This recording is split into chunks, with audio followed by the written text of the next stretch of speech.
Hello everyone, welcome to today's CellTalk presentation. Today our presenter is Jay Darji. Today he will be presenting on the topic systematic evaluation of machine learning algorithms for neuroanatomically based age prediction in youth. Before Jay starts his presentation, let me introduce him to the audience. So Jay is an engineer with well-developed skills in data analytics, research, and software development. He is also a good communicator with good interpersonal skills and he is used to working in a team. He is always enthusiastic to learn and undertake new challenges at Renix Life Sciences. He works as a junior engineer working in a technical research department for digital medicine. He is also responsible for developing various statistical methods for anomaly detection with human heart rate data captured with the help of wearable devices. He is an electrical engineer. He did his bachelor's degree in electrical engineering from the Institute of Infrastructure Technology Research and Management, along with voluntary work at the Blind People's Association. Moreover, he has done research in biomedical signal processing and machine learning as well. Since the completion of his studies, he has wanted to become a data scientist. Thus, he began learning data analytics and machine learning through a summer internship. At Renix, he hopes to increase his technical knowledge while providing solutions and improvements to common industry problems. In the long run, he aspires to contribute significantly to industry development and optimization to create something that would genuinely improve the lives of the thousands. So I welcome Jay Darji to initiate his presentation.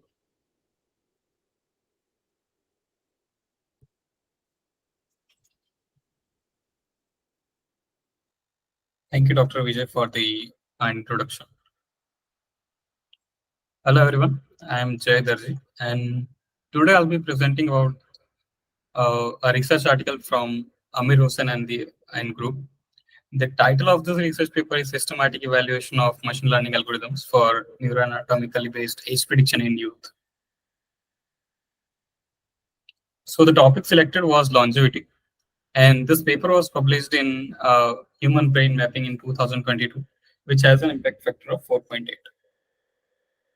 This research has an impact on biological aging of organs, longevity, and quality of life. So let's start with the introduction of longevity. So human longevity refers to the actual duration of an individual's life with a focus on understanding and extending the human lifespan. Machine learning methods have been used to create a number of novel age predictors, which can be used to help aging conscious peoples understand and potentially affect their pace of aging. ML algorithms applied to structural MRI data can harness the multidimensional nature of age-related brain changes at the individual level to predict ages. In adult, higher brain age relative to chronological age has been associated with adverse physical, cognitive, and mental health phenotypes. In children and adolescents, higher brain age has been associated with better cognitive test performance. General background. So, brain development involves highly organized multi-step processes that lead to the emergence of adult level of cognitive and behavioral competency. And brain development involves numerous cellular and non-cellular events, which are beyond the resolution of MRIs, but it it captures the morphological changes in the brain using structural MRI technique. So in the literature, multiple studies have shown that the volume of subcortical structure typically peaks in late childhood and adolescence and decreases thereafter. So subcortical structure is basically the uh, part of a brain which is under the cerebral cortex. Then cortical thickness shows a steep reduction in late childhood and adolescence that continues at a slower pace throughout adult life. And the cortical surface area expands during childhood and most adolescents showing gradual decrement thereafter. So here, cortical thickness and cortical surface is, I'll explain it later. So the present challenge is that the choice of machine learning approach in estimating brain age in youth is important because age-related brain changes in the group of 5 to 22 years are dynamic. However, the comparative performance of the available ML algorithms has not been systematically appraised.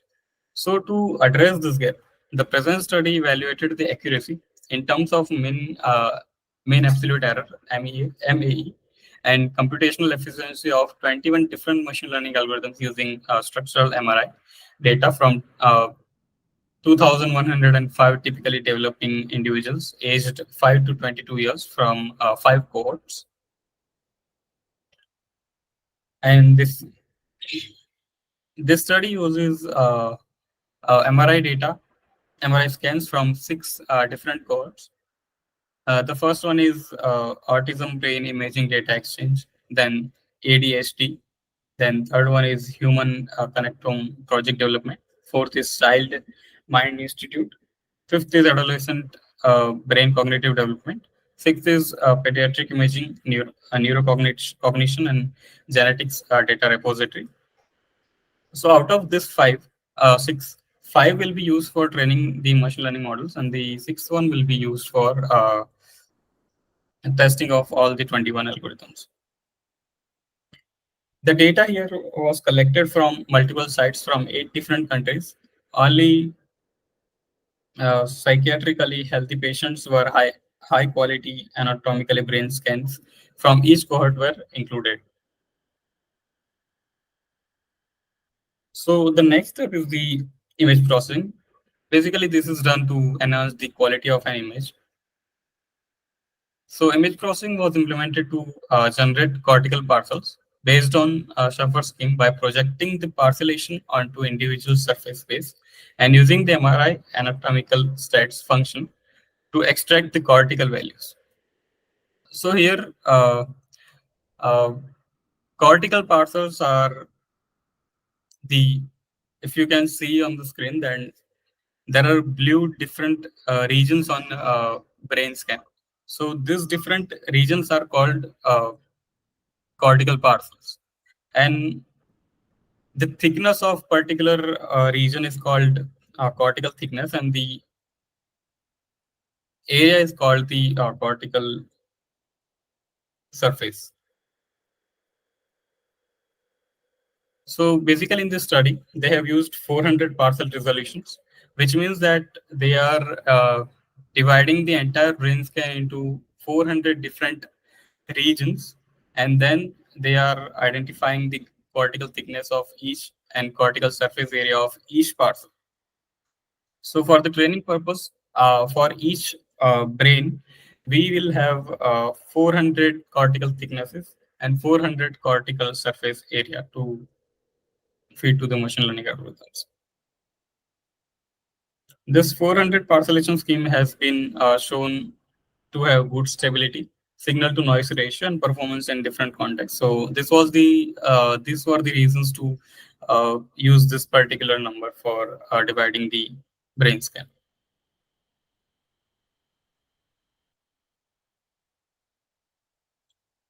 So there is some exclusion criteria for the patients. So participants with missing values on any parcellations were excluded because it was assumed that the image quality will be compromised. And the participants in the training set only were also excluded if more than 5% of their parcellation features had extreme values. Basically, based on the outliers, they have excluded some participants in the training set, but this was not the case on the test set.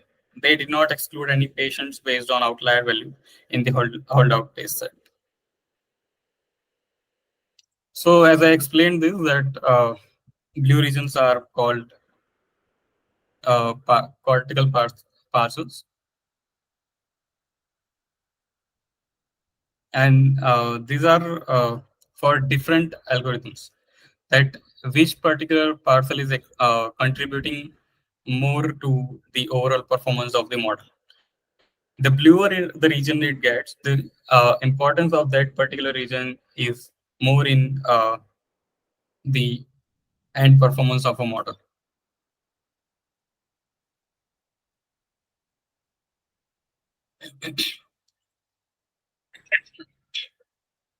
So algorithms for brain-based age prediction. The particular study used carrot package from R R language to conduct the machine learning analysis. Total of 21 machine learning models were trained. Algorithms were parametric, non-parametric, Bayesian, linear, and non-linear. Tree-based and kernel-based models were incorporated. Models were separately trained for males and females, and hyperparameters were tuned uh, over a training set of 2,105 samples using grid search in five-fold cross-validation scheme across, basically it is five-fold, so five repeats. After that, the model was retrained using the predefined weights, and then the final model was created. The generalizability of the model was tested into holdout datasets, ABCD, where the number of samples were 4,078. And there was another dataset, PING, which has an image scan number of 594. Then there is the model performance metrics. The primary accuracy measure for each algorithm was the mean absolute error. And also, they have reported two other commonly used accuracy measures, that is root mean square error, RMSE, and the correlation between predicted and actual age. So these are the results. Linear algorithms, with the exception of elastic net regression, performed poorly, while the XGBoost, random forest regression, SVR with RBM kernel emerged as the three top performing models in the male and females in cross validation and in the combined holdout dataset. So this table shows the brain age gap between all the subjects in ABCD database and the PING database.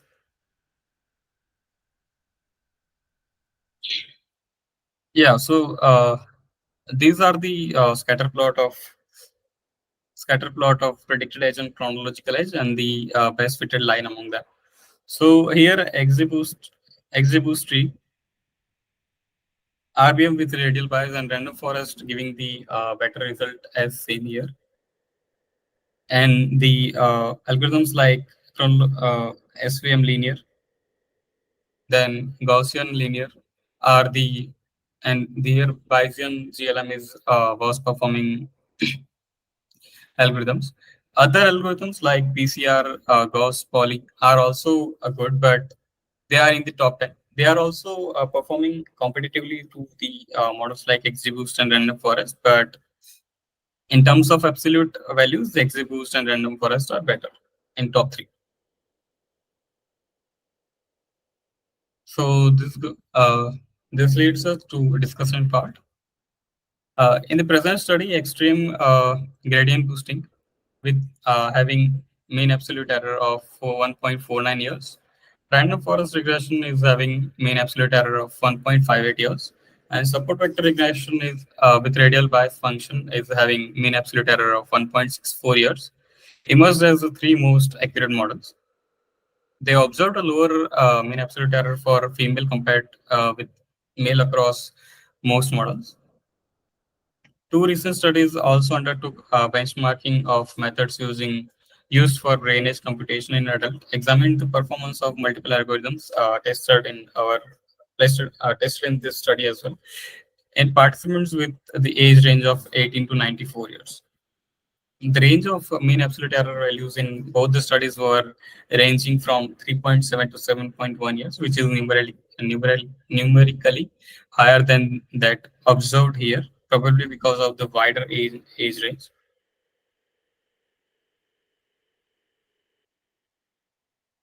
So, in the conclusion, using a wide range of machine learning algorithms on geographically diverse data sets of young people, studies showed that the tree-based followed by non-linear kernel-based algorithm offer a robust, accurate, and generalizable solution for predicting age based on brain morphological features.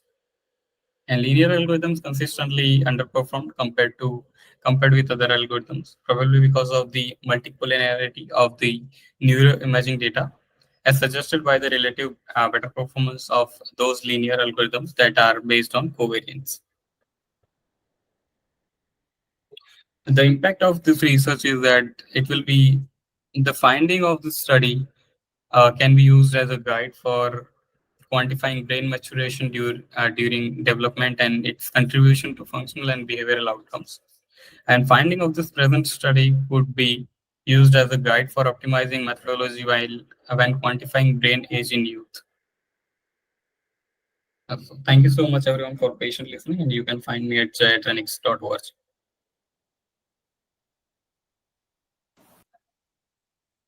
Thank you, Jay, for that informative presentation. In the audience, if have any questions, you can type it in the chat box. So, Jay, I have a question. Why only young people were targeted in this particular study? Why not older people? Yeah, so younger people, their brain is more dynamic in nature. So that's why to quantify the ages in younger people was targeted. Is this method applicable to the older people? Uh, as I mentioned, that other two studies are also there from in the literature Mhm. that has uh, applied the study on a wider range of people, but in that case, the mean absolute error was increased, not by Okay. larger margin, but it was increased. Okay. Nupur has a question. Why male and female results differ?